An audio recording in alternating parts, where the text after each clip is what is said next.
Hello, this is Dr. Anthony Delmond. We've spoken quite a bit lately about building up to the presentation, and now we're going to have a lecture discussing the presentation itself. The important pieces we're going to cover are the strategy, so how you're going to attack the presentation. We're going to go through some presentation methods. This would be useful to have leading into the presentation itself. You'll want to use this when you're planning. We'll go through some important tools. We'll discuss how you field objections, because you're certainly going to have objections along the way. And then we're going to discuss some important additional notes. By the end of this lecture, you should be able to determine which sales strategy is appropriate given your customer, the product, and your strengths as a salesperson. You should be able to distinguish between various presentation methods and pick which one is best for your specific situation and product. You should be able to evaluate how you would incorporate information and technology into the sales presentation and how to develop a solid and successful sales presentation, incorporating all the elements that we're going to walk through here. So after you've successfully qualified your prospects and you've planned everything out, you're ready to give your presentation. You're ready to show up on site and discuss the product with the customer. We discussed before that your sales call is going to start out with an approach or an introduction to the salesperson. You're going to have a presentation that discusses the product itself, and then you're going to have a close or a conclusion of the presentation where you're asking the prospect or client to purchase the product.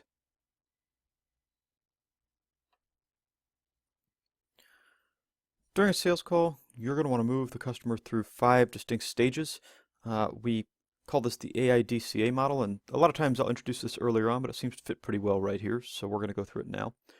Every successful sales call or sales interview is going to involve the customer moving through each one of these stages, and in particular getting to those last 2. Those stages in order are attention, where you're at least getting the attention of your client, making sure they are watching your sales presentation and listening to your words. The next is interest, where you're starting to develop not just attention, but also a focus and a consideration of your product and what it can do for them. Then you want to get them to start desiring the product. So obviously these first 3 are very important. You can get someone's attention, but it's very hard to keep it if you don't start developing interest in your product. And once they've got an interest, if they're going to purchase the product, certainly they're going to have to get to the desire or need stage. The next thing you want to hopefully get to is the conviction stage. This is where they've decided that not only do they want a product similar to this, they're convinced that your product is the correct one for them. And once you've reached that conviction stage, it's a quick, easy step to get to action, which is when the client decides to buy your product because it fits their needs and they're convinced it's the only way to satisfy that need. The next thing we need to talk about is a sales strategy. This is how the salesperson is going to approach the selling process. I've seen this referred to also as sales philosophy, but I view sales philosophy differently, as we discussed previously. So we're going to call this the sales strategy. And essentially, this is just the way that you are going to approach your relationship with your client. How are you going to behave as a salesperson? There's a few that we're going to talk about: the expert strategy, friend strategy, solver, consultant, adapter, and bully. There are many more. And some of these have different names in different textbooks, but this is the way that we're going to talk about them here. So an expert strategy, often called a guru or a specialist strategy, sets the salesperson up as a well-informed problem solver where a customer can get feedback directly from the salesperson to fix a problem that they have. This works really well if the customer is open to getting advice from a salesperson, but it doesn't work very well if the customer's not open to trusting a salesperson. And a lot of people aren't open to trusting the expertise of a salesperson because obviously a salesperson is trying to sell a product. So it's important to build that rapport before you decide to jump into an expert strategy where you are knowledgeable and your customer is less knowledgeable. This certainly has the potential to rub somebody the wrong way if you don't do it correctly. You certainly want to be an expert, but you not want to take the expert strategy unless your customer's really open to it. The next strategy is the friend strategy or the buddy strategy. This is really popular in agriculture. What you want to do is you want to create a personal relationship with your customer. If your customer is really friendly, if you have sort of a connection in advance, this is a really good strategy to use, especially if you're going to have a long-term relationship. But it doesn't work well if customers value professionalism more than personal connection. If you're dealing with somebody who wants a very rigid salesperson buyer relationship, then behaving as their friend might not be the best path for you. You're going to see some overlap in these, but they are distinct strategies. A solver strategy is very similar to the expert strategy in that there is some problem that needs to be solved, and the expert or solver can fix it. But it's different because the solver strategy isn't necessarily an expert.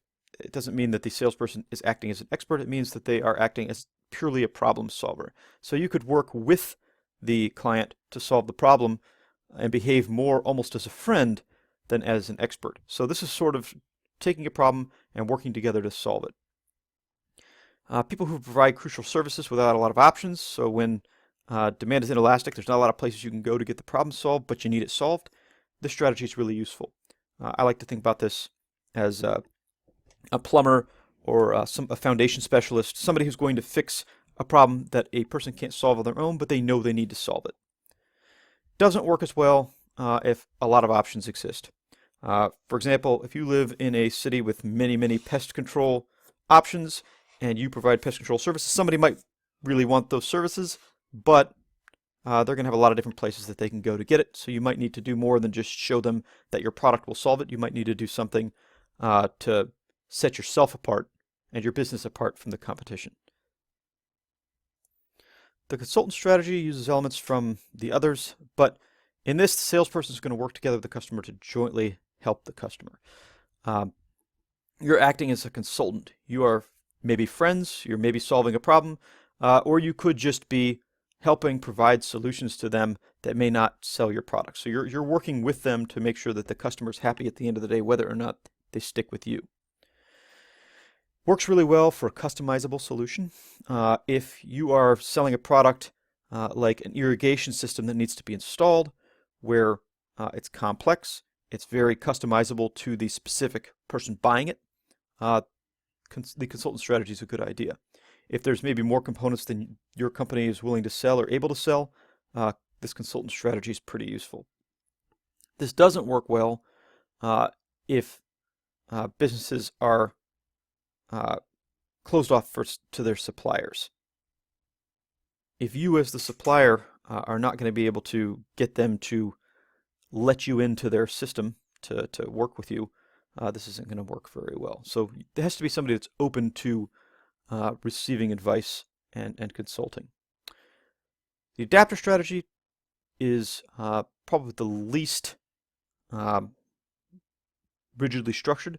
This is one where you're going in and you're deciding right off the bat that you're going to tailor your behavior to the behavior of the client on the fly.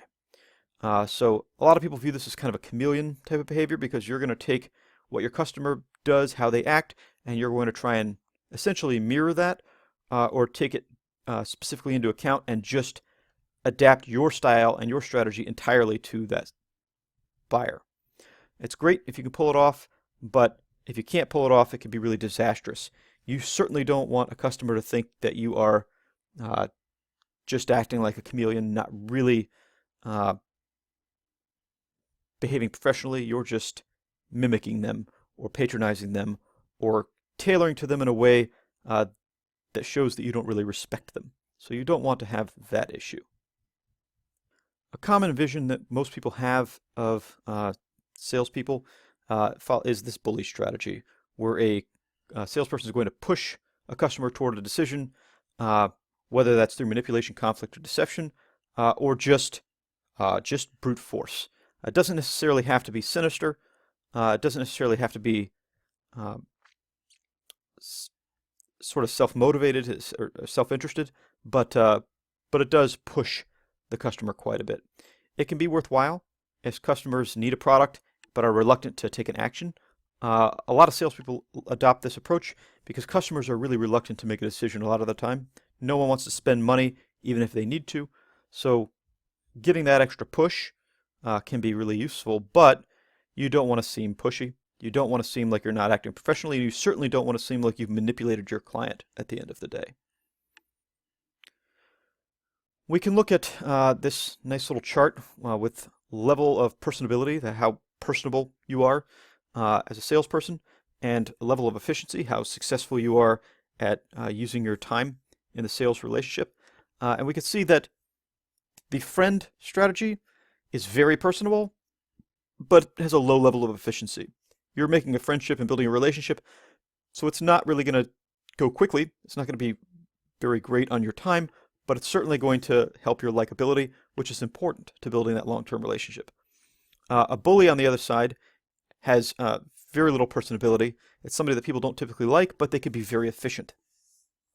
We can also see that experts and solvers might not have as much personability, but they're highly efficient. All right. I think that's a good place to stop. And when we come back, we'll start talking about the presentation itself.